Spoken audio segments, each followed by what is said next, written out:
नमस्कार, आज आपण बनवणार आहोत ओल्या नारळाची वडी। 100% ही वडी अगदी खुसखुशीत, पांढरी शुभ्र आणि मऊ होते। तर चला आपण सुरुवात करूया।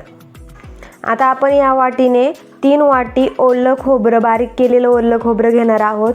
तर हे खोबऱ्याचं आधी मी वरून साल कटरनी काढून घेतली आहे आणि त्यानंतर मिक्सरमध्ये छान बारीक करून घेतले।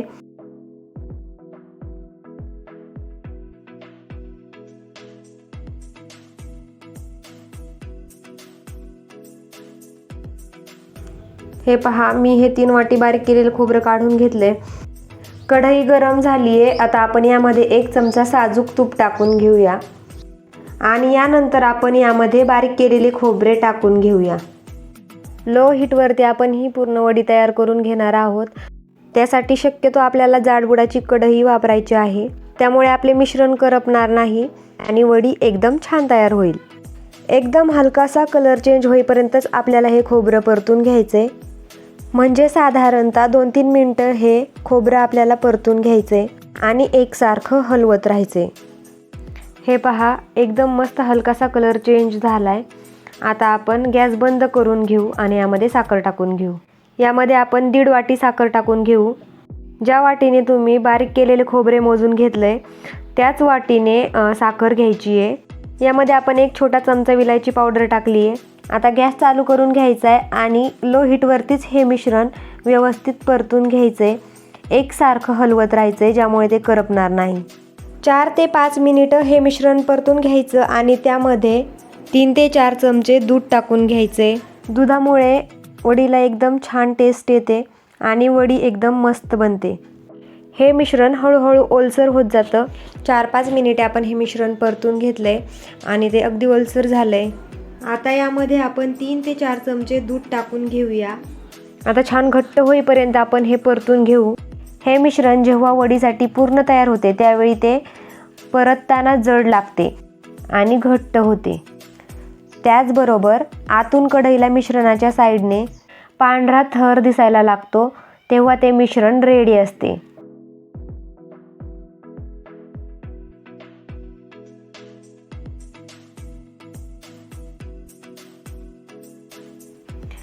हे पहा, आपलं मिश्रण आता जड झालेलं आहे, त्याचा घट्ट गोळा होतोय तयार आणि कढईच्या कडेने तुम्ही पाहाल तर पांढरा थर सुद्धा तुम्हाला दिसतोय, म्हणजे आपलं मिश्रण आता वडीसाठी रेडी आहे।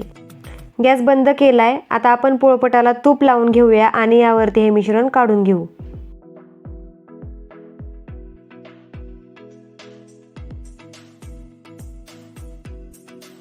आता आपण एका वाटीच्या बुडाला तूप लावून घेऊ आणि हे मिश्रण व्यवस्थित असं दाबून घेऊया। मस्त चौकोनी जाड थर तयार करून घ्यायचा आहे। बेलण्याला थोडंसं तूप लावून एकसारखं लाटून घेऊ आणि त्यावरती थोडेसे बदामाचे काप टाकून घेऊया। बदाम ऑप्शनल आहे, तुम्हाला टाकायचं असलं तरच टाका। त्यानंतर हे असं मस्त कट करून घ्यायचे।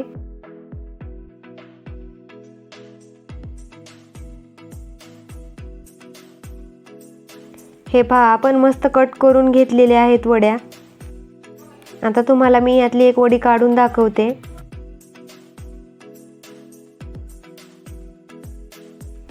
हे पहा, एकदम मस्त वडी तयार झाली आहे।